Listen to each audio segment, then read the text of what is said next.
স্বাগত দেশযোগে, সাথে আছি শামীম আর মুন্নি। শুনছিলেন শিরোনাম, এবারে বিস্তারিত। আজ পেশ করা হবে 2026-27 অর্থ বছরের বাজেট বইয়ের তথ্য অনুযায়ী মোট আকার 9,38,000 কোটি টাকা, যেখানে কেবল সুদের ব্যয় বাবদ থাকছে 1,27,500 কোটি টাকা। বাজেটে মোট আয়ের লক্ষ্য 6,95,000 কোটি। এই অর্থের মধ্য দিয়ে কেবল এনবিআরকে আদায়ের দায়িত্ব দেওয়া হয়েছে 6,04,000 কোটি টাকা। বাকি 2,43,000 কোটি টাকা থাকবে বাজেট ঘাটতি হিসাবে। আর এই ঘাটতি সমন্বয়ে অভ্যন্তরীণ উৎস থেকে ধার করা হবে 1,27,000 কোটি। 1,10,000 কোটির মতো আসবে বিদেশি উৎস থেকে ঋণ হিসেবে। উল্লেখ্য, এটি হতে যাচ্ছে বর্তমান সরকার এবং অর্থমন্ত্রী হিসেবে আমির খসরু মাহমুদের প্রথম বাজেট, যাতে গুরুত্ব পাবে বিনিয়োগ, কর্মসংস্থান, মানব সম্পদ উন্নয়ন ইত্যাদি। প্রতিদিনের আয় ব্যয় মেটাতেই যখন হিমশিম অবস্থা, তখন বাজেট নিয়ে খুব একটা উচ্ছ্বসিত নয় দেশের বড় জনগোষ্ঠী। বুঝতে চান না লাখ কোটি টাকার হিসাব নিকাশ। তাদের প্রত্যাশা সীমাবদ্ধ নিত্যপণ্যের দামে, ঘর ভাড়ায় কিংবা গ্যাস বিদ্যুতে। বিশেষজ্ঞদের মতে নানামুখী টানাপোড়েনের মাঝেও নাগরিকের এই মৌলিক চাহিদা পূরণ কঠিন নয়। রাকিব হোসেনের রিপোর্ট।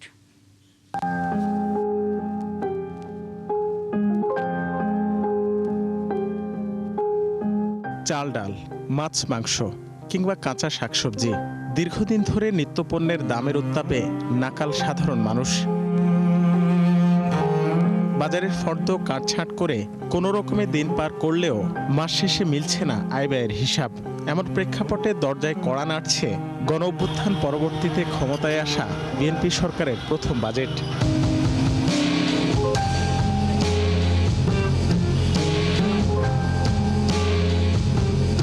সরকার যাতে যে কোনো জিনিসের দাম যদি নিম্নমুখী করতে পারে, গরিবের লেখা ভালো। দ্রব্যমূল্য যদি এতটুকু নিয়ন্ত্রণে আনা যায় যাতে সবাই কিনতে পারে, তাহলে তারাও কিনতে পারলো, আমার ব্যবসাটাও ভালো চললো। শুধুই কি নিত্যপণ্যের দামের চাপ, আবাসনে উচ্চ ব্যয়, গ্যাস বিদ্যুতের অনিশ্চয়তা, এমনকি কর্মসংস্থান নিয়েও রয়েছে দুশ্চিন্তা। থাকে এমন এক ঘরে ইনকাম করে একজন খায় 5 জন, তো সেই তো টানা কিসের মধ্যে থাকবে। তার ভিতরে দুর্নীতি, শয়তান যেহেতু ইবলিশ একজন আছে, দুর্নীতি করার জন্য শয়তান ও ছোঁয়া দিবে। তো আমাদের দেশ হলো মেইন হলো কর্মসংস্থান। সরকারের যেটা দেয় মাসে 600 টাকা দিয়ে পানি গরম হয় না, 1 সপ্তাহ খাওয়ানো হয় না। একই অবস্থা সরকারেরও। প্রতিনিয়ত খরচ বাড়লেও আসছে না কাঙ্ক্ষিত আয়। এমন পরিস্থিতিতে কিছুটা কৌশলী হলে কল্যাণমুখী বাজেট প্রণয়ন সম্ভব বলে মনে করেন এই বিশেষজ্ঞ। মানে এই প্রথম সম্ভবত আমরা একটা স্লোগান পাচ্ছি গভর্নমেন্টের কাছে, সেটা হচ্ছে মানবিক বাংলাদেশ গড়ে তোলা। মানবিক বাংলাদেশ গড়ে তোলা বলতে মিন করছে যে মানুষের দিকে তাকিয়ে আমি কাজটা করব। মানবিক দিকটা তুলে ধরা মানে যিনি ট্যাক্স দেবেন তিনিও যেন বুঝতে পারেন যে সরকার আমার জন্য কিছু করে। সব মিলিয়ে বাজেটে সীমিত আয়ের মানুষকে স্বস্তি দিতে নানামুখী চ্যালেঞ্জে পড়তে যাচ্ছে বিএনপি সরকার। রাকিব হোসেন, 71, ঢাকা। নতুন সরকারের প্রথম বাজেট ঘিরে দেশের অন্যান্য অঞ্চলের মতো লক্ষ্মীপুরের সাধারণ মানুষের মধ্যেও রয়েছে নানা প্রত্যাশা। তাদের প্রধান চাওয়া দ্রব্যমূল্যের লাগাম টেনে সাধারণ মানুষের জীবনযাত্রায় স্বস্তি ফিরিয়ে আনা। এছাড়া কর্মসংস্থান ও কৃষিতে সর্বোচ্চ গুরুত্ব দেয়া। আতর মনিরের তথ্য ছবিতে প্রতিবেদন। বাজেট ঘিরে দেশের অন্যান্য অঞ্চলের মতো লক্ষ্মীপুরের সাধারণ মানুষের মধ্যেও রয়েছে নানা প্রত্যাশা। তারা বলছেন বাজারে স্বস্তি, কর্মসংস্থান বৃদ্ধি, কৃষকের ন্যায্য মূল্য এবং উন্নত জীবনযাত্রা নিশ্চিতের মাধ্যমে বাজেটের ফল যেন সাধারণ মানুষ পায়। বেকার তরুণ যুবকদের নিয়ে ভাববে, তরুণদের নিয়ে বাজেট উত্থাপিত হবে। বিশেষ করে আর্টিফিশিয়াল ইন্টেলিজেন্স, এআই নির্ভর যে প্রযুক্তি নির্ভর যে প্রশিক্ষণগুলো দিবে। সরকার কাছে একটা আবেদন, একটা প্রত্যাশা, যেন আমাদের রাস্তাঘাট গুলো পরিষ্কার থাকে, যেন যানজট না থাকে, রাস্তাঘাট গুলো যেন ভালো থাকে। আসন্ন বাজেটে তাদের প্রত্যাশা জনগণের করের অর্থ যেন ঠিকঠাকভাবে ব্যয় হয়। বিশেষ করে টেকসই অবকাঠামো নির্মাণ, যানজট নিরসন এবং উন্নত নাগরিক সেবা নিশ্চিত করতে কার্যকর উদ্যোগ নেওয়া হয়। নিম্ন আয়ের মানুষরা বলেন অসুস্থ অবস্থায় সহায়তা, সামাজিক নিরাপত্তা এবং সহজ শর্তে ঋণের ব্যবস্থা করলে তারা স্বাবলম্বী হতে পারবেন। সরকারিভাবে আমরা যেন লোন পাই, বিনা পয়সায় গৃহস্থী করে যেন সরকারি লোন যেন আবার দিতে পরিশোধ করতে পারি, লাভেরটা যেন আমরা গরিব মানুষ লারে সেটা খায়া চলতে পারি। বিনা সুদের কারণে কিছু টাকা পয়সা দিয়ে আমাদেরকে সহযোগিতা করে, তাহলে আমরা ঠিকমতো ব্যবসা করতে পারি।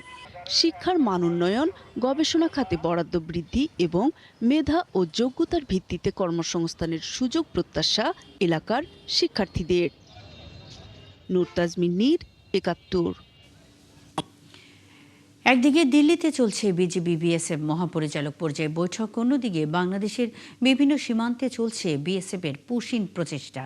লালমনিরহাট জামালপুর সীমান্তে বুধবারও পুশিনের চেষ্টা করেছে ভারতের সীমান্তরক্ষী বাহিনী, তবে বিজিবি ও গ্রামবাসীর প্রতিরোধের মুখে তাদের সব চেষ্টাই ব্যর্থ হয়েছে। সীমান্ত টহলে জনবল ও যানবাহনের সংখ্যা বাড়িয়েছে বিজিবি। চলছে নাগরিকদের সতর্ক করে মাইকিং।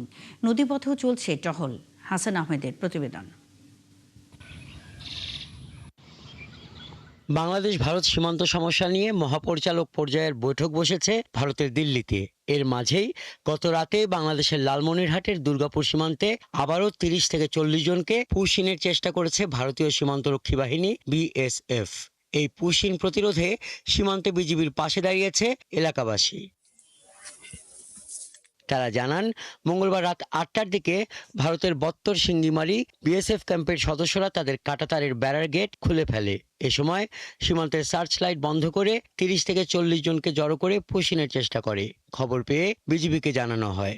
পরে গ্রামবাসী ও বিজিবি লাঠি নিয়ে প্রতিরোধ গড়ে তোলে। এক পর্যায়ে বিএসএফ সদস্যরা লোকজনকে গাড়িতে তুলে নিয়ে সীমান্তের ওপারে অবস্থান নেয়। জামালপুর সীমান্ত দিয়ে আবারও একজনকে পুশিনের চেষ্টা করেছে বিএসএফ। গত এক সপ্তাহে শতাধিক ভারতীয় নাগরিককে বাংলাদেশে পাঠানোর চেষ্টা করেছে বিএসএফ, তবে বিজিবি ও স্থানীয়দের বাধার মুখে সব চেষ্টা ব্যর্থ হয়েছে। রামরামপুর সীমান্ত দিয়ে কয়েকজনকে পুশিনের চেষ্টা করেছে বিএসএফ। এরপর সীমান্ত এলাকায় নিরাপত্তা আরও জোরদার করেছে বিজিবি। সীমান্ত দিয়ে অনুপ্রবেশ ঠেকাতে জামালপুর ৩৫ বিজিবির আওতাধীন ১৫টি বিওপির প্রায় ৭২ কিলোমিটার সীমান্তে নিরাপত্তা বাড়ানো হয়েছে টহল, পাশাপাশি মাইকিং করে সবাইকে শূন্যরেখা থেকে দূরে থাকার আহ্বান জানানো হচ্ছে। আনুমানিক সকাল ৮টার দিকে তারা ওই পাশে একটা গেট ছিল, গেট দিয়ে পোষণ করছে, করার পর লোকটি ভেজা করছে, মানে চক্রে গেটের ভিতর দিয়ে আমগাছের নিচ দিয়ে চেন্নাইয়ের একটা লোক, আমরা কথা বলে জানতে পারছি যে উনি চেন্নাই থাকে, চেন্নাইয়ের একটা লোক বাংলাদেশের দিকে পুশিং করে দিচ্ছে। এদিকে সাতক্ষীরার বিভিন্ন সীমান্ত পয়েন্টে গত সোমবার থেকে ধারাবাহিকভাবে পুশিং প্রচেষ্টা চলছে। বিএসএফ এর সব প্রচেষ্টা আটকে দিয়েছে বিজিবি। সম্প্রতি ভারতের ৭৪ ও ৭৭ বিএসএফ ব্যাটালিয়নের দায়িত্বপূর্ণ এলাকার ১৫ থেকে ২০ জন পুরুষ, মহিলা ও শিশু পুশিনের উদ্দেশ্যে জমায়েত করে বাংলাদেশে ঠেলে দেওয়ার চেষ্টা চালায়। সীমান্ত এলাকায় মোটরসাইকেল ও অল টেরেন ভেহিকেল ব্যবহার করে নিয়মিত টহলের পাশাপাশি বাঁশি, লাইট ও মেগাফোন সহ অতিরিক্ত রাত্রিকালীন টহল চলছে। একই সাথে সীমান্ত ঘেঁষা নদীর মধ্যবর্তী শূন্য লাইন দিয়ে যে কোনো ধরনের পুশিং ঠেকাতে ব্যাটালিয়নের আওতাধীন নদী এলাকায় হাই স্পিড বোটের মাধ্যমে নিয়মিত স্পেশাল টহল চালানো হচ্ছে। যে কোনো জরুরি বা আকস্মিক পরিস্থিতি মোকাবেলায় ব্যাটালিয়ন সদরের সার্বক্ষণিক ২ সেকশনের একটি চৌকস কুইক রেসপন্স ফোর্সকে নোটিশ টু মুভ অবস্থায় রাখা হয়েছে। হাসান আহমেদ, ৭১। চট্টগ্রামের আদালতে বাকলিয়ায় ৪ বছর বয়সী শিশু ধর্ষণের ২০ দিন পর বুধবার থেকে আনুষ্ঠানিক বিচার শুরু হয়েছে। প্রথম দিন ৯ জনের সাক্ষ্য নিয়েছে আদালতে। এছাড়া বিচারকের খাস কামরায় ভিকটিমের সাক্ষ্যও নেওয়া হয়। চট্টগ্রাম মহানগর শিশু সহিংসতা দমন ট্রাইব্যুনালের বিচারক সৈয়দা হাফসার ঝুমার সবার সাক্ষ্য নেন। প্রণবেশ চক্রবর্তীর প্রতিবেদন। চট্টগ্রামের বাকলিয়ায় ৪ বছরের শিশু ধর্ষণ মামলায় আনুষ্ঠানিক বিচার শুরুর প্রথম দিন বুধবার সকালে একমাত্র আসামি ডেকোরেটার্স কর্মী মনির হোসেনকে হাজির করা হয় আদালতে। আদালতের সামনে ঘটনার সাক্ষ্য দিতে মহানগর শিশু সহিংসতা দমন ট্রাইব্যুনালে হাজির হন মামলার বাদীসহ স্বজন ও এলাকার সাক্ষীরা। প্রথম দিন আদালত ৯ জনের সাক্ষ্য গ্রহণ করে। পরে বিচারকের খাস কামরায় ভিকটিমেরও জবানবন্দি নেওয়া হয়। রাষ্ট্রপক্ষের আইনজীবী জানান, দ্রুত এই মামলার রায় দেয়া হবে এবং নির্যাতিত পরিবার ন্যায় বিচার পাবে। এগুলো হচ্ছে বিচারাধীন বিষয়, আর সাক্ষীর সমর্থনে এবং এজাহার সমস্ত কিছু সমর্থনে তারা তাদের বক্তব্য উপস্থাপন করেছেন। সাক্ষ্য নেয়ার সময় অনেক জায়গায় তথ্যগত অসঙ্গতি পাওয়ার অভিযোগ করেন রাষ্ট্র নিযুক্ত আসামি পক্ষের আইনজীবী। ওনার মামলার ঘটনা হচ্ছে 21/5 মামলা 22/5, অর্থাৎ রাত্রের 12টা 5-এ ওনার মামলাটা এফআইআর হিসেবে গণ্য হয়। উনি যদি রাত্রে 3টার সময় ঢাকা থেকে আসে তাহলে মামলা কখন হলো, এটাই দেখার বিষয়। এদিকে আসামির সর্বোচ্চ সাজা দাবি করেছেন ভুক্তভোগীর পরিবার। সরকারের কাছে এটা আবেদন, এ মনিরকে জানি ফাঁসি দেয়। ও যদি বাইর হয় তাহলে ও আর কয়জনেরকে ঘটনা করবে এটা নিশ্চিত নেই। বাংলাদেশের ভিতরে এখন ছোট ছোট বাচ্চাগুলো এখন ঘটনা হইতেছে। আমরা ওর যথেষ্ট পরিমাণে শাস্তি চাই, যেন ওর শাস্তিতে অন্য মানুষেরা যেন ভয় পায়, আর এরকম বাচ্চাদের যেন আঘাত না আনে, ধর্ষণের যেন চেষ্টা নাও করে। 21শে মে বাকুলিয়ায় এই শিশু ধর্ষণ হয়। 4 জুন আদালতে পুলিশ তদন্ত প্রতিবেদন দিলে বুধবার থেকে আনুষ্ঠানিক বিচার শুরু করে আদালত। প্রণবেশ চক্রবর্তী, 71, চট্টগ্রাম। ডেঙ্গু প্রতিরোধে আগাম প্রস্তুতি হিসেবে 14 দিনের বিশেষ পরিচ্ছন্নতা কার্যক্রম শুরু করেছে রাজশাহী সিটি কর্পোরেশন। মশা নিয়ন্ত্রণে পরিচ্ছন্নতা অভিযানের পাশাপাশি ব্যবহার হবে ফগার মেশিন। ডেঙ্গু মুক্ত পরিচ্ছন্ন নগরী গড়ে তুলতে বাসিন্দাদের সহযোগিতা চেয়েছেন নগর প্রশাসক। মেহেদী হাসানের তোলা ছবিতে রাশিদুল হক রুশোর প্রতিবেদন। প্রতিবছর বর্ষায় দেখা দেয় ডেঙ্গুর প্রকোপ, তাই ডেঙ্গু মোকাবেলায় এবার আগেভাগে মাঠে নেমেছে রাজশাহী সিটি কর্পোরেশন। ডেঙ্গু প্রতিরোধে নগর জুড়ে চলবে 2 সপ্তাহের বিশেষ পরিচ্ছন্নতা অভিযান। ফগার মেশিনে ছিটানো হবে কীটনাশক ও লার্ভিসাইড। মশার ডিম ধ্বংসের জন্য লার্ভিসাইড স্প্রে করা এবং উড়ন্ত মশা নিয়ন্ত্রণের জন্য আমরা এই ফগার মেশিন স্প্রে করছি।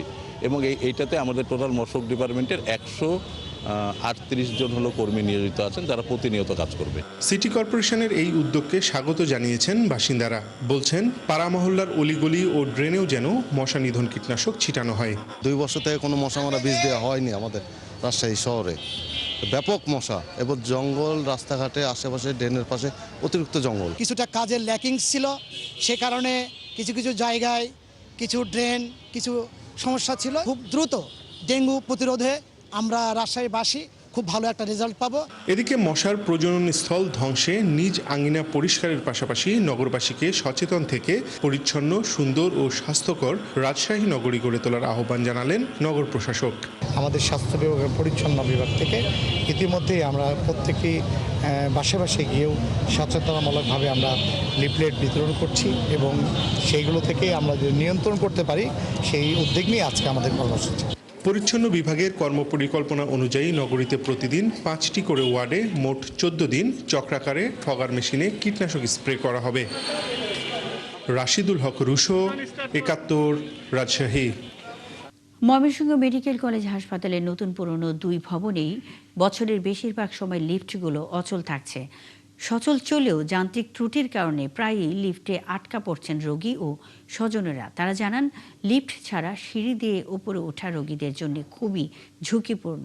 বাবুল হোসেনের তথ্য ও নুরুজ্জামানের ছবিতে প্রতিবেদন। ময়মনসিংহ 1000 শয্যার মেডিকেল কলেজ হাসপাতালের বেশিরভাগ লিফটই পুরনো। হাসপাতালের নতুন 8তলা ভবন ও পুরনো 4তলা ভবনে লিফট রয়েছে 15টি। তবে বেশিরভাগ লিফট অচল থাকায় প্রায়ই লিফটে আটকা পড়ছেন রোগীসহ স্বজনরা। এর মধ্যে 2টি লিফট বসানোর পরপরই বিকল হয়ে আছে। একটা লিফট মোটামুটি চলে, আর যে বাকি যে লিফটগুলি এগুলি আমার এই সকাল থেকে 10টা মধ্যে চলে, বাকি সময় আর সকাল চলে না। আমাদের রুগী আছে 8তলায়, আমরা তো এখানে একটা লিফট দেওয়া তো এতগুলা মানুষ বারবার আসা যাওয়া এটা তো অসম্ভব। কালকেও একটা বাবু 2 ঘন্টার সময় পর্যন্ত আটকে ছিল, তারপর বাবুটারে নিয়ে গেছে ওয়ার্ডে নেওয়া যাওয়ার পর বাবুটা মারা গেছে। রোগীর স্বজনদের অভিযোগ, হাসপাতাল কর্তৃপক্ষ ও লিফট তদারকির দায়িত্বে থাকা গণপূর্ত বিভাগের কর্মকর্তাদের গাফিলতির কারণেই এই দশা। 4টা-5টা লিফটের মধ্যে 2টা চলে আর সবগুলো ডাক্তারের জন্য।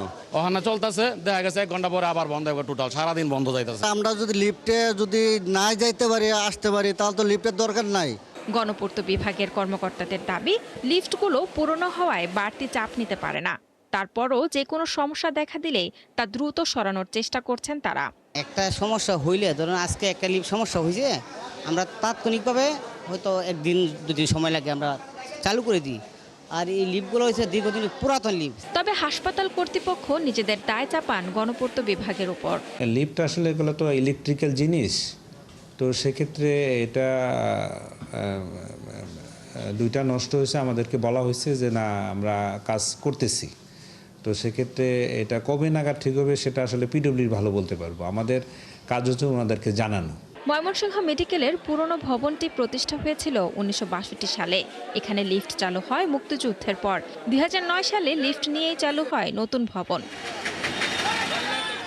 শান্তা ইসলাম, 71।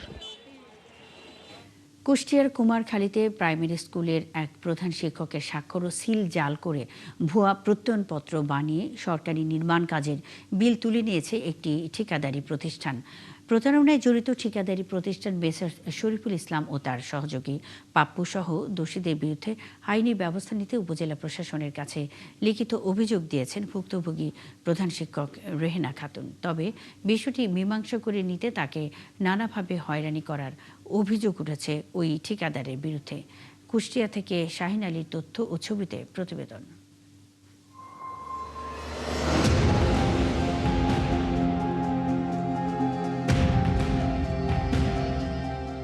এলজিডির আওতায় কুষ্টিয়ার কুমারখালীর 4টি সরকারি প্রাথমিক বিদ্যালয়ের সীমানা প্রাচীর ও গেট নির্মাণের দায়িত্ব পায় ঝিনাইদহের আরাপপুর এলাকার মেসার্স শরীফুল ইসলাম।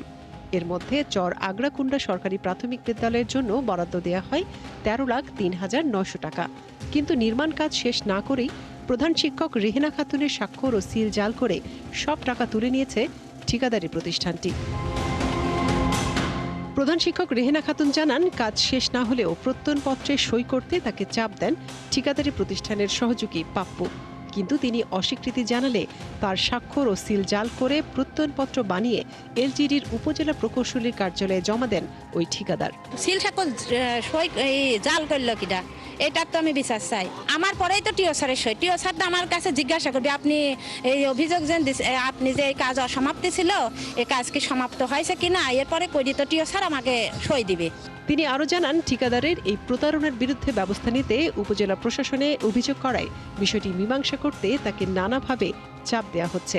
খুবই জ্বালাতন করছে আমাকে, বলছে যে টিও স্যার মীমাংসা করে নিতে বলেছে আপনার সাথে, টিও স্যার আপনার সাথে মীমাংসা করে নিতে বলছে। যে ফোন দিয়ে তো কথা বলছেই, তারপরে আমার বাসায় পরশুদিন আমার বাসায় যেয়া দোকানে বসিয়ে তারপর আমাকে ফোন দিয়ে আমার স্বামীর সাথে বলছে যে মীমাংসা করে নিতে। সরকারি এই কাজে নানা অনিয়মের অভিযোগ তুলেছেন বিদ্যালয়ের অন্য শিক্ষকরাও। মাঝে মধ্যে রং টং করেনি, প্লাস্টারে যে করে নাই, এটা সরকারের যে কাজটাই আসুক নাকি সেই কাজটা যেন ভালো হয়, আমরা এটাই চাচ্ছি। এই জালিয়াতি করার জন্য অবশ্যই এর বিচার চাই, এই বিচারটা অবশ্যই হওয়া উচিত। যদিও অভিযোগ অস্বীকার করে উল্টো নানাভাবে প্রধান শিক্ষককে হয়রানি করছেন ঠিকাদার পাপ্পু। ওনার কোনটা সিল বা কোনটা সিগনেচার সেটা তো আমরা জানি না, বলার নাই। এখন উনি যদি ভুলভালভাবে দিয়ে থাকে সেটা হয়তো দিয়ে পরবর্তীতে আমাদের বাঁচানোর জন্য এটা করতে পারে।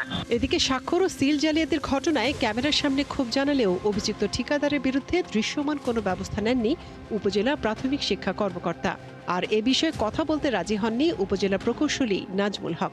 আসলেই কাজ সম্পূর্ণ হয়েছে কিনা, ঠিকাদার কাজ করেছে কিনা সেটা জানার দায়িত্বও তার, এবং তিনি ওইভাবে জেনে বিল দিয়েছেন। আমি এ বিষয়ে কিছুই জানি না বা এই বিলের সাথে আমার কোনো সম্পৃক্ততা নাই। না, এটা বলবো না, এই কারণে তোমরা একটু আগায় দেখো, ঠিকাদারের সাথে কথাটা বলে সেটা লাস্টলি আমি আসবো বক্তব্য দেওয়ার সমস্যা নেই। তবে উপজেলা নির্বাহী কর্মকর্তা জানিয়েছেন, জালিয়াতের বিষয়টি তদন্ত করা হচ্ছে। সত্যতা পেলে অভিযুক্ত ঠিকাদার সহ প্রতারণায় জড়িত সবার বিরুদ্ধে আইনি ব্যবস্থা নেওয়া হবে। এই বিষয়ে আমরা একটা লিখিত অভিযোগ পেয়েছি এবং আমরা সেটা তদন্তের ভার আমাদের উপজেলা শিক্ষা অফিসারকে দিয়েছি। উনি তদন্ত সাপেক্ষে আমাদেরকে প্রতিবেদন দিলে আমরা সেই অনুযায়ী পরবর্তী ব্যবস্থা গ্রহণ করতে পারব। সরকারি উন্নয়ন প্রকল্পে এমন অনিয়ম এবং জালিয়াতির সঙ্গে জড়িতদের বিরুদ্ধে অবিলম্বে আইনি পদক্ষেপ চায় কুমারখালীর সচেতন মহল। সেই সাথে নিজের নিরাপত্তা চেয়েছেন ভুক্তভোগী প্রধান শিক্ষক। মনিরা কাজুরি, 71। আজ মধ্যরাতে শেষ হচ্ছে 58 দিনের মাছ ধরা নিষেধাজ্ঞা। এখন জাল মেরামত, ট্রলার প্রস্তুত ও রসদ সংগ্রহে ব্যস্ত জেলেরা। জেলে ও ট্রলার মালিকদের প্রত্যাশা, এবার সাগরে মিলবে প্রচুর মাছ। কাটবে দীর্ঘদিনের কর্মহীনতা ও আর্থিক সংকট। সহকর্মীদের তথ্য ও ছবিতে প্রতিবেদন। প্রায় 2 মাস পর সাগরে মাছ ধরতে যাচ্ছেন পটুয়াখালীর রাঙ্গাবালী উপকূলের জেলেরা। ঘাটগুলোতে প্রস্তুত শত শত ট্রলার। 2 মাস বোট ঘাটে ছিল, এখন আল্লাহ পাক যদি নদীতে মাছ দেয় তাহলে আমাদের দেনা পেনা দিতে পারবো। আমার বাণিজ্যের অবস্থা যদি খারাপ হয় তাহলে আমাদের অবস্থা তো খুব খারাপই হবে। তখন আমরা কই যাই আর দাঁড়াবো আমরা নিজেরাও ঠিক জানি না। জালিয়ারা জানি শুধু জালের কাজ, এছাড়া তো কিছু আমরা পারি না। আমরা কি করিয়া খাবো? আবহাওয়ার গতিটা একটু খারাপ, কিন্তু তারপরও আশা করি যে আল্লাহর রহমতে ভালো কিছু হবে। মৎস্য কর্মকর্তা বলেন, নিষেধাজ্ঞার সময় মাছের নিরাপদ প্রজনন নিশ্চিত হয়েছে। এই অভিযান শেষে আমাদের এই 11 জুনের পরে আমরা আশা করি জেলেরা ঠিকভাবে তাদের মাছ ধরতে পারবে এবং আমাদের উৎপাদন আরও স্থায়িত্বশীল অর্জন করবে। কলাপাড়ার আলিপুর ও মহিপুর ঘাটেও প্রস্তুত শত শত ট্রলার। সমুদ্রে নিরাপত্তা নিশ্চিতের দাবি জানিয়েছেন জেলে ও ট্রলার মালিকরা। ইনশাল্লাহ আশা করি মাছ হবে, আমরা পর্যাপ্ত পরিমাণ মাছ পাবো। চলো তো শিয়াম কিন্তু পুরো বাড়া বাড়ছে, উল্টো বিলে সিঙ্গুরে খালে আমি সাগরে গেছি, গেল আমাকে 2টা বোট ধরছাই হুম করে। বড় ট্রলিং বন্ধ হলে ভালো হয়, তবে ওনারা উপরে বেশি চাপি গেলে আমরা খুব কষ্ট হয়। উপজেলা মৎস্য কর্মকর্তা বলেন, এই মৌসুমে মাছের ঘাটতি পূরণ হবে এবং জেলে ও মৎস্যজীবীরা লাভের মুখ দেখবে। মৎস্য অধিদপ্তরের থেকে আশা করছি যে এইবার তারা তাদের কাঙ্ক্ষিত ইলিশ ও অন্যান্য মাছ খুব বেশি পরিমাণে পাবে, যেটার মাধ্যমে তাদের এই 58 দিনের যে একটা অর্থকষ্টের সৃষ্টি হয়েছিল সেটা লাঘব হবে। পিরোজপুরে সাগরে নামতে প্রস্তুত 5,500 জেলে। লক্ষ্মীপুরের রামগতি ও কমলনগরের বিভিন্ন মৎস্যঘাট এখন কর্মচঞ্চল।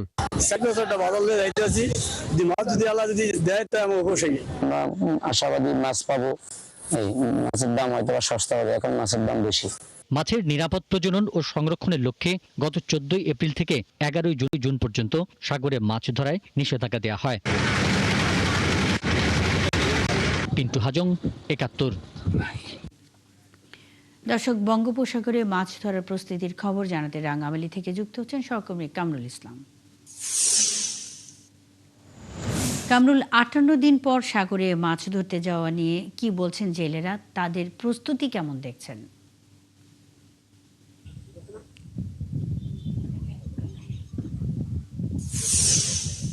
জি মুন্নি, আপনি যেমনটি বলছিলেন 475 প্রজাতির মাছের, সামুদ্রিক মাছের প্রজনন, উৎপাদন এবং সংরক্ষণ নিশ্চিত করতে সরকার 58 দিনের নিষেধাজ্ঞা আরোপ করেছিল। সেটি আজ মধ্যরাতে শেষ হচ্ছে। ঘাটে ঘাটে চলছে প্রস্তুতি। দীর্ঘ প্রায় 2 মাস পরে জেলেরা সমুদ্রের উদ্দেশ্যে রওনা হবেন, সেই প্রস্তুতি আমরা ঘাটগুলোতে দেখছি। তবে গত কয়েকদিন ধরে যে কর্মচাঞ্চল্য ঘাটগুলোতে ছিল আজ অনেকটা কম। তার কারণ হিসেবে জেলেরা বলছেন যে ইতিমধ্যেই অনেকে সাগর মোহনায় গিয়ে অবস্থান নিয়েছেন। রাত 12টার পরই তারা সমুদ্রের উদ্দেশ্যে রওনা হবেন। এবং সেই সঙ্গে মনি আপনাকে জানিয়ে রাখি, এই যে টানা যে 2 মাসের কর্মহীন সময়, এ কারণে কিন্তু অনেকেই বলছেন যে তারা ধার দেনায় জড়িয়ে পড়েছেন। মাছের যদি সন্তোষজনক মাছ পাওয়া যায় সাগরে গিয়ে, সেক্ষেত্রে সেই ধার দেনা পরিশোধ হবে এবং দীর্ঘদিনের যে কর্মহীনতা সেটিও কিন্তু দূর হবে। আপনাকে বলে রাখি, রাঙ্গামালী উপজেলায় এই যে 58 দিনের নিষেধাজ্ঞা ছিল, এই সময় কিন্তু কর্মহীন 12,820 জন জেলেকে খাদ্য সহায়তা দিয়েছে সরকার। 77 কেজি 300 গ্রাম করে চাল দিয়েছে প্রত্যেক জেলেকে। তবে জেলেদের অভিযোগ যে অনেক জেলেই এই খাদ্য সহায়তার চাল কিন্তু পাননি, এমন অভিযোগ কিন্তু জেলেরা করছেন। সেই সঙ্গে আপনাকে জানিয়ে রাখি যে বিশেষজ্ঞরা বলছেন যে আসলে এই যে নিষেধাজ্ঞা কতটা কার্যকর হয়েছে তার উপরে নির্ভর করছে সাগরে কি পরিমাণ মাছ ধরা পড়বে, এমনটি কিন্তু বিশেষজ্ঞরা বলছেন। নিষেধাজ্ঞা যদি সঠিকভাবে কার্যকর হয় সেক্ষেত্রে কিন্তু মাছের প্রাচুর্য মিলবে বঙ্গোপসাগরে, এমনটি কিন্তু তারা বলছেন। আমরা ঘাটগুলোতে দেখছি এক ধরনের প্রস্তুতির চিত্র, যে আসলে জাল গোছানো হচ্ছে এবং ট্রলারে কিন্তু প্রয়োজনীয় রসদ সহ যাবতীয় মালামাল তুলে নেওয়া হচ্ছে এবং এই ট্রলারগুলো কিন্তু সাগরের উদ্দেশ্যে রওনা হবেন, তারা মাছ ধরবেন এবং দীর্ঘদিনের তাদের যে কর্মহীনতা সেটি দূর হবে। এবং আপনাকে আরো বলে রাখি, জেলেরা বলছেন যে অন্যান্য নিষেধাজ্ঞার সময়গুলোতে কিন্তু প্রতিবেশী দেশ ভারত ও মিয়ানমারের জেলেরা বাংলাদেশের জলসীমায় ঢুকে পড়তো, সেই প্রবণতায় এখন অনেকটা সেই অভিযোগ তারা পাচ্ছেন না, যার কারণে কিন্তু বঙ্গোপসাগরে যে মাছ ধরা পড়বে এই প্রত্যাশা তাদের মধ্যে রয়েছে। এবং তারা বলছেন যে মাছ ধরায় তাদের এই যে যে কর্মহীনতা সেটি কিন্তু দূর হবে, এমনটি কিন্তু জেলেদের পক্ষ থেকে আমরা জানতে পারছি। এবং মুন্নি, আপনাকে জানিয়ে রাখি যে রাঙাবালির যে ঘাটগুলো রয়েছে সেই ঘাটগুলোতে কিন্তু এখন একটাই প্রত্যাশা যে জেলেরা গভীর সাগরে যাবেন এবং মাছ ধরবেন, তাদের জীবিকা নির্বাহ হবে এই মাছের মাধ্যমে। কামরুল ইসলাম, অসংখ্য ধন্যবাদ যুক্ত হয়ে তথ্য জানাবার জন্য। সঙ্গেই থাকবেন। আজ মধ্যরাতে শেষ হচ্ছে 58 দিনের মাছ ধরা নিষেধাজ্ঞা, এই বিষয়ে সবশেষ খবর নিয়ে আমাদের সঙ্গে রাঙাবাড়ি থেকে কামরুল ইসলাম যুক্ত ছিলেন। 58 দিন বিরত থাকার পর আবারও সাগরে মাছ ধরার প্রস্তুতি নিচ্ছেন জেলেরা। এরই মধ্যে ট্রলার মেরামত করে জাল দড়ি গুছিয়ে বরগুনা উপকূলে অপেক্ষায় লক্ষাধিক জেলে। সাগর আকনের তথ্য ছবিতে প্রতিবেদন।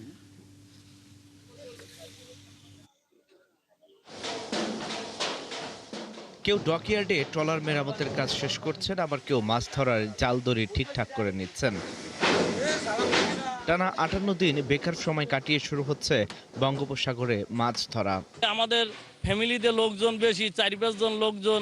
আমরা এই কদিন যে খাওয়া দাওয়ায় খুবই কষ্ট হয়েছে। 58 দিন আমরা পোলাপান নিয়ে খুব কষ্টে দিন কাটাইছি, মানুষের কাছ থেকে ধার দেনা কইরা চলছি। জেলেদের অভিযোগ, নিষেধাজ্ঞায় সরকারের খাদ্য সহায়তার চাল নিয়ে 9-6 করেছে দায়িত্বরতরা। সরকার সে সহায়তা দেয় কিন্তু আমরা পাই না। সরকার আমাকে সহযোগিতা করে, ও বড় লোকরাই খায়। এই যে চাউল দেয়, এই চাউলের লাগে সরকার টাকা দেয়, আমরা জীবনেও এই টাকা সই দেই না। বেকার সময়ে ধার দেনায় জর্জরিত জেলেরা বলছেন, নিষেধাজ্ঞার সময় অভাব অনটনে দিন কেটেছে তাদের। তবে এবার সাগরে গিয়ে আশানুরূপ মাছ পাবার আশা করছেন তারা। গেল আসার তো টোটালে মাছ পাই নাই, খুব পরিবার লইয়ে খুব কষ্ট গেছে। আল্লাহ যদি বাঁচায় তাহলে এই জাল ফাল্লা ভরিয়া সাগরে যামু, যাইয়া আল্লাহ যদি মাছ পোনা যদি দেয়, হ্যাঁ, তাই তো আমাকে সংসারটা একটু চলবে আনে। মৎস্য কর্মকর্তারা বলছেন, নিষেধাজ্ঞা বাস্তবায়নে সরকারের কঠোর অবস্থানের কারণে সফলতা পেয়েছে তারা। গত বছর থেকে এবছর আমাদের পাথরঘাটায় অবরোধ পালিত হচ্ছে এবং জেলারা খুব সুন্দরভাবে, ট্রলার মালিক বরফ করে জেলারা সুন্দরভাবে অবরোধ পালন করতেছে তারা। এবং আমরা আশা করি যে 11 জনের পরে তারা সমুদ্রে যেতে পারবে, আবার স্বাভাবিকভাবেই তারা মাছ আহরণ করতে পারবে। দেশে মৎস্য সম্পদ বৃদ্ধির লক্ষ্যে গত 15 এপ্রিল থেকে 11 জুন মধ্যরাত পর্যন্ত 58 দিন বঙ্গোপসাগরে মাছ শিকারে নিষেধাজ্ঞা আরোপ করে সরকার। আল ইমরান, 71। দর্শক, বরগুনার উপকূলে জেলেদের খবর জানাতে আমাদের সাথে যুক্ত হচ্ছেন সহকর্মী সাগর আকন।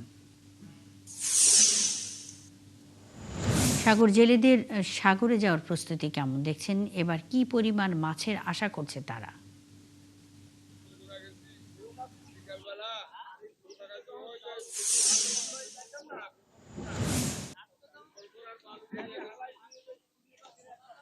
মুন্ডি, আপনি যেমনটি বলছিলেন যে দীর্ঘ 58 দিনের যে মৎস্য প্রজনন বৃদ্ধির ক্ষেত্রে যে 58 দিনের নিষেধাজ্ঞা ছিল, সেই নিষেধাজ্ঞা শেষে কিন্তু জেলেরা ইতিমধ্যেই কিন্তু তারা তাদের যে জাল দড়ি রসদ নিয়ে তারা পাথরঘাটার বিভিন্ন বরফ মিলে কিন্তু তারা অবস্থান নিচ্ছে, তারা বরফ লোড দিচ্ছে। তারা কিন্তু আচ্ছা অনেকেই কিন্তু সমুদ্র মোহনার দিকে রওনা দিয়েছে। আমি এখন রয়েছি বিষখালী নদীর মোহনায়, এখানেও কিন্তু অসংখ্য ট্রলার ছিল যারা ইতিমধ্যেই কিন্তু যে পাথরঘাটার মৎস্য অবতরণ কেন্দ্র রয়েছে সেখানে তারা চলে গিয়েছে বরফ লোড দেওয়ার জন্য, এবং অনেকে সমুদ্র মোহনায় চলে গিয়েছে। তারা মধ্যরাত থেকে কিন্তু মাছ শিকারে নামবে। এবং আমরা কথা বলেছি মৎস্য অধিদপ্তরের সাথে, তারা যেটি বলছে যে আসলে এই দীর্ঘ 58 দিনের নিষেধাজ্ঞা তাদের সফল হয়েছে এবং জেলেরা সেটি মেনেছে, এবং তারা আশা করছেন যে আসলে সমুদ্রে পর্যাপ্ত পরিমাণ ইলিশ শিকার করতে পারবেন জেলেরা, এবং তারা যে দীর্ঘদিনের যে ধার দেনা এবং ঋণে জর্জরিত হয়েছেন সেটা হয়তো বা কিছুটা হলেও পুষিয়ে উঠবেন। কিন্তু অন্যদিকে জেলেরা যেটি আমাদেরকে জানিয়েছেন, আমি গতকালকে অনেকগুলো জেলে পল্লীতে ঘুরেছি, তারা যেটি বলছেন যে আসলে তাদের যে মানবিক যে সহায়তা, যে 77 কেজি চাল দেওয়া হয়, আসলে সেই চাল দেওয়ায় তারা অনিয়মের অভিযোগ করেছে যে আসলে তাদের চাল পেতে জনপ্রতিনিধিকে টাকা পর্যন্ত দিতে হয়েছে, এবং অনেকে বলছে তাদের জেলে কার্ড থাকার পরেও চাল পায়নি। কিন্তু অন্যদিকে কিন্তু মৎস্য অফিস বলছে যে 27,250 জন জেলেকে বরগুনা কিন্তু এই মানবিক সহায়তা দেওয়া হয়েছে এবং আমরা জানি যে আসলে এই ২৭,২৫০ জনের বাহিরেও কিন্তু বরগুনা প্রায় আরো ৫০,০০০ কিন্তু জেলে রয়েছে অনিবন্ধিত। তারা কিন্তু এই যে সহায়তা, এই সহায়তার আওতায় কিন্তু তারা আসেনি। সেক্ষেত্রে কিন্তু তাদের পরিবার নিয়ে কিন্তু তারা খুবই কষ্টে দিন কাটিয়েছে এবং তারা যেটি বলছে তারা আসলে সহায়তা পায়নি এবং সেজন্য জানি সরকার নতুন ভাবে জানে তাদের নিবন্ধনের আওতায় নিয়ে আসে। সেক্ষেত্রে কিন্তু তারা অনুরোধ জানিয়েছে এবং বলেছে যে তাদেরকে আসলে এই আওতায় আনলে এবং যে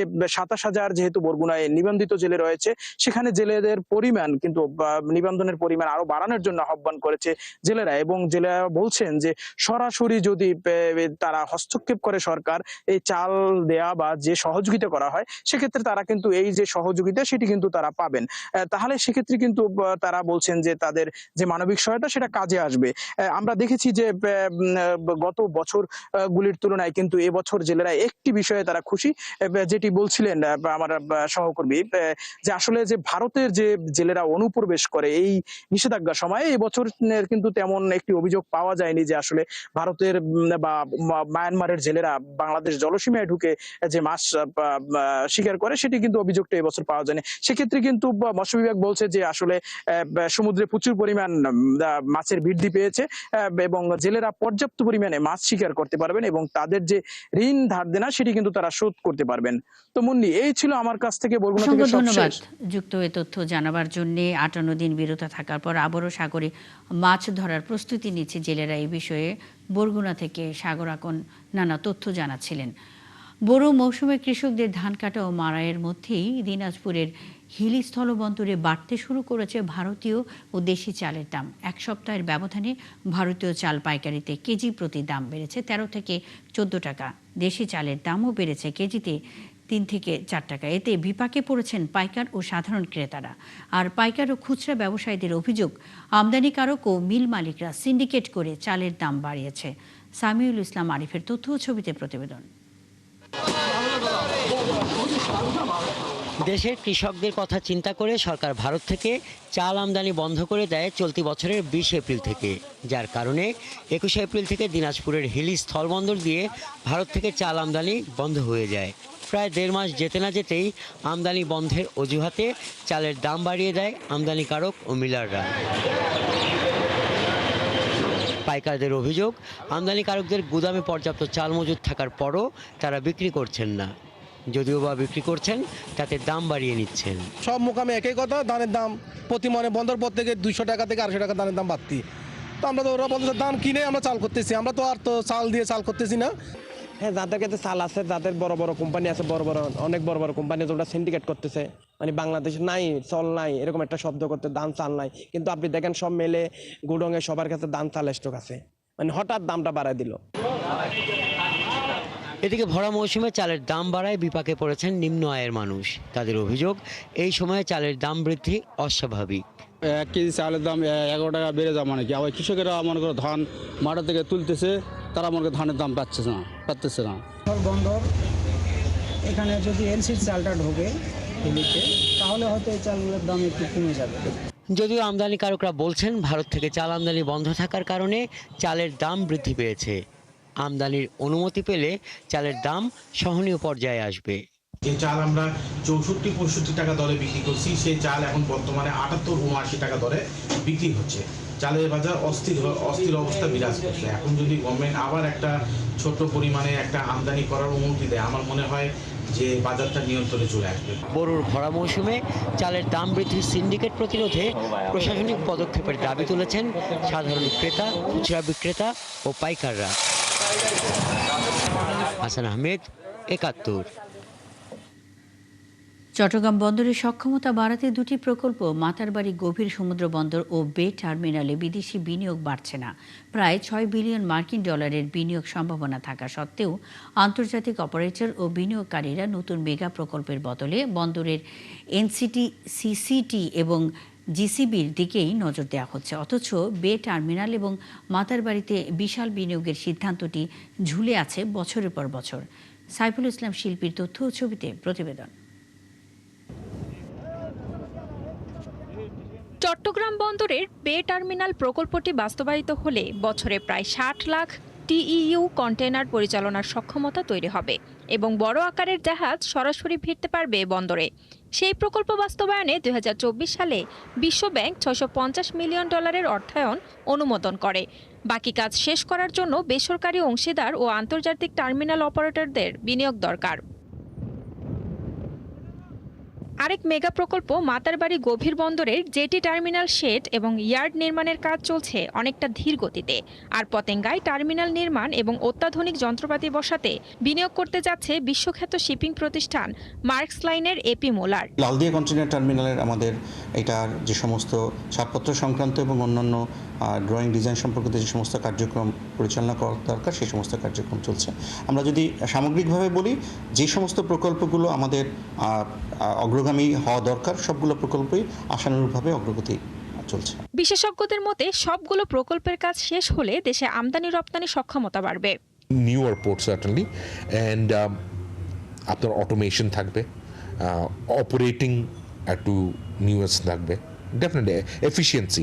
নতুন পোর্ট মানে আপনি নতুনভাবে নতুন এফিসিয়েন্সি এবং কম বেটার এফিসিয়েন্সিতে করবেন, দ্যাট ইজ দ্য অ্যাডভান্টেজ। এদিকে বন্দর কর্তৃপক্ষ বলছে বিদেশি বিনিয়োগকারী প্রতিষ্ঠান বে টার্মিনাল ও মাতারবাড়িতে আগ্রহ দেখালেও এখন তারা বন্দরের এনসিটির পাশাপাশি সিসিটিটি পরিচালনায় বেশি আগ্রহী। নতুন বন্দর তৈরি হবে, নতুন টার্মিনাল তৈরি হতে হবে, যেটা বে টার্মিনালে হচ্ছে, যেটা লালদিয়াতে হচ্ছে এবং মাথাবাড়িতে হচ্ছে। এই রকম নতুন টার্মিনালে বিনিয়োগটা আসা উচিত, যেটাকে আমরা গ্রিনফিল্ড বিনিয়োগ বলছি। তো পুরাতন বন্দরের ভিতরে বিনিয়োগে বেশি উৎসাহী, এটা কোনোভাবে ভালো হতে পারে না। সবশেষ এনসিটি পরিচালনার বিদেশি প্রতিষ্ঠান ডিপি ওয়ার্ল্ডকে দেয়া না দেওয়ার বিষয়ে নৌপরিবহন মন্ত্রণালয় থেকে দেয়া দুটি চিঠি ভাবিয়ে তুলেছে বন্দর কর্তৃপক্ষকে। শান্তা ইসলাম, ৭১। ফেনীতে ট্রাক ও কাভার্ড ভ্যান সংঘর্ষে 2 জন নিহত হয়েছেন। এই ঘটনায় আহত হয়েছেন আরও 2 জন। ফাজিলপুর হাইওয়ে থানার কর্মকর্তা শহীদুল ইসলাম জানান, বুধবার রাতে চট্টগ্রাম থেকে ছেড়ে আসা একটি গ্যাস বোঝাই ট্রাকের চাকা পাংচার হয়। পরে খায়ারায় মহাসড়কের পাশে থামিয়ে চাকা পরিবর্তন করছিলেন চালক, হেলপার সহ কয়েকজন। এ সময় একটি কাভার্ড ভ্যান নিয়ন্ত্রণ হারিয়ে ট্রাক ও সেখানে দাঁড়িয়ে থাকা লোকজনকে চাপা দেয়। পরে পুলিশ আহতদের উদ্ধার করে ফেনী জেনারেল হাসপাতালে নিলে চিকিৎসাধীন অবস্থায় 2 জনের মৃত্যু হয়।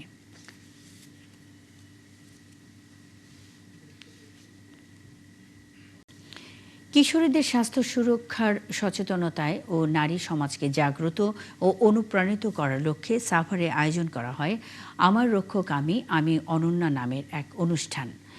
Women's federation for world peace Bangladesh ও মেঘনা গ্রুপের অনন্যা ফ্রেশ প্রোডাক্টস যৌথভাবে এই অনুষ্ঠানের আয়োজন করে। মঙ্গলবার সাভার পৌরসভার central laboratory school and college ও রাজাসন ল্যাবরেটরি স্কুলের 2 শতাধিক ছাত্রী এতে অংশ নেয়। অনুষ্ঠানে কিশোরীরা তাদের বিভিন্ন সমস্যার কথা তুলে ধরলে চিকিৎসক সমস্যার সম্ভাব্য সমাধান নিয়ে আলোচনা করেন। পাশাপাশি সামাজিক, মানসিক ও আর্থিক উন্নয়ন এবং জীবন গঠনের বিভিন্ন গুরুত্বপূর্ণ দিক নিয়ে আলোচনা করা হয়।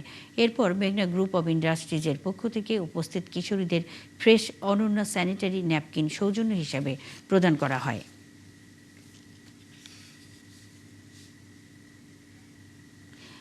বিশ্বকাপ ফুটবল ঘিরে উচ্ছ্বাসে মেতেছেন বাংলাদেশি ভক্তরা। কেউ নিজের নামের সাথে জুড়ে দিয়েছেন মেসির নাম, বাড়ির নামও রেখেছেন মেসি হাউস।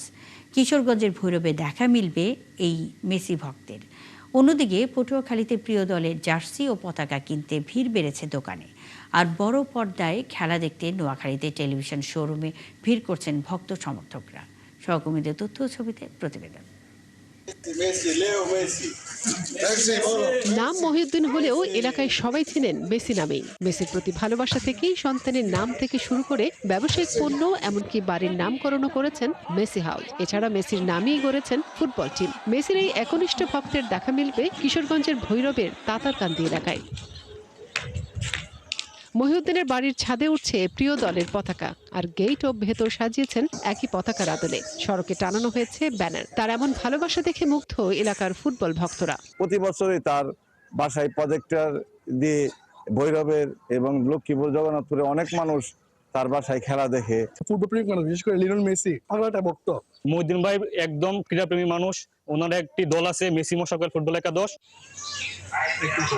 যতদিন পেন প্রিয় দল আর্জেন্টিনা এবং লিওনেল মেসিকে ভালোবেসে যাবেন, এমনটাই জানালেন মহিউদ্দিন। আমি নানান ব্যস্ততার মাঝেও আমি চাই আমি যেন আর্জেন্টিনাকে নিয়ে, মেসিকে নিয়ে, ফুটবলকে নিয়ে বেঁচে থাকতে পারি, এই আমার প্রত্যাশা। এদিকে পটুয়াখালীর জার্সির দোকানগুলোতে শেষ মুহূর্তে ভিড় বেড়েছে ফুটবল ভক্তদের। বাজারে সবচেয়ে বেশি বিক্রি হচ্ছে আর্জেন্টিনা ব্রাজিলের জার্সি। আমি মনে করি এইবার মিশন হেক্সা আমাদের সম্পূর্ণ হবে এবং আমরা ষষ্ঠ যে স্টারটা এবার আমরা লাগাতেই পারবো। আমরা গেলবারের রানিং চ্যাম্পিয়ন এবং আর্জেন্টিনা জিতবে, এবার আমাদের 4টা হবে স্টার। নোয়াখালীতেও চলছে মহোৎসবের নানা আয়োজন। জার্সি কেনার পাশাপাশি প্রিয় দলের পতাকা ওড়ানো হচ্ছে বাড়ির ছাদে। আর বড় পর্দায় খেলা দেখতে ভক্ত সমর্থকদের ভিড় বেড়েছে টেলিভিশনের শোরুমে। সাধ্যের মধ্যে নামি দামি নানা ব্র্যান্ডের টেলিভিশন কিনছেন সবাই। পুরনো একটা টিভি আছে ঘরে, ওটাতে টিভি খেলা দেখতে ভালো লাগে না, সেজন্য একটা নতুন টিভি নেওয়ার জন্য আসছি। প্রতি 4 বছর পর পর ফুটবল খেলা আসে, একটা আনন্দ উপভোগ করার জন্য পুরো ফ্যামিলির সাথে একসাথে আমরা বড় স্ক্রিনে টিভি দেখবো। চায়ের আড্ডার সাথে হচ্ছে টিভিটা দেখা বা খেলা দেখা, হ্যাঁ ওইটা একটা এক্সট্রা আকর্ষণ। সবাই তো নতুন টিভি কেনা সম্ভব না, আমরা পুরাতন টিভিগুলো সার্ভিসিং করতেছি। হাতে হাতে স্মার্টফোন থাকলেও বড় পর্দায় একসাথে বসে ফুটবল খেলা দেখার আনন্দই আলাদা বলছেন ভক্তরা।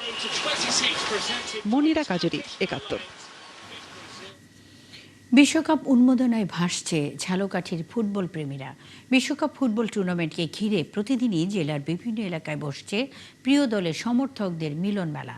বুধবার বিকেলে স্থানীয় পৌর মিনি স্টেডিয়ামে নীল সাদা জার্সি হাতে পতাকা আর মুখে প্রিয় দলের জয়ধ্বনির মধ্য দিয়ে আনন্দ উল্লাসে মেতে ওঠে আর্জেন্টিনার সমর্থকরা। পরে মোটরসাইকেল, রিকশা, ঘোড়ার গাড়ি সহকারে শোভাযাত্রা বের করেন তারা। শোভাযাত্রাটি শহরে বিভিন্ন শহর প্রদক্ষিণ শেষে একই স্থানে গিয়ে শেষ হয়। এতে আর্জেন্টিনার সমর্থক, খেলোয়াড়দের পাশাপাশি তরুণ, যুবক, শিশু, কিশোররা অংশ নেয়। বিশ্বকাপের উন্মাদনা ছড়িয়ে দিতে এবং প্রিয় দলের প্রতি সমর্থন জানাতে এমন আয়োজন ক্রীড়াপ্রেমীদের মাঝে নতুন মাত্রা যোগ করেছে।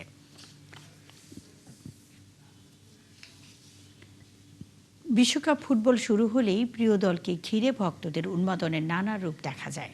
তবে পটুয়াখালী, রাঙামাটির দুর্গম চরাঞ্চলে দেখা গেল একটি ব্যতিক্রমী আয়োজন।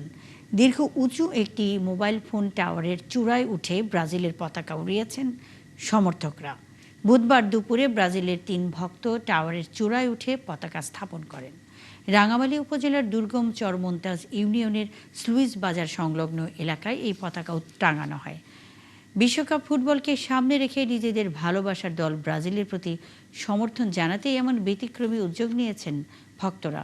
ফুটবল প্রেমীদের ভাষায় বিশ্বকাপের উত্তাপ মাঠে গড়ানোর আগেই রাঙামাটির আকাশে উঠতে শুরু করছে ব্রাজিলের স্বপ্ন, আর সেই স্বপ্নের সঙ্গী হয়ে উঠছে বাংলাদেশের লাল সবুজ পতাকাও। বরিশালে ক্রীড়া সামগ্রীর দোকানগুলোতে ভিড় বেড়েছে। জার্সি এবং ফুটবল বিক্রি হচ্ছে বেশ।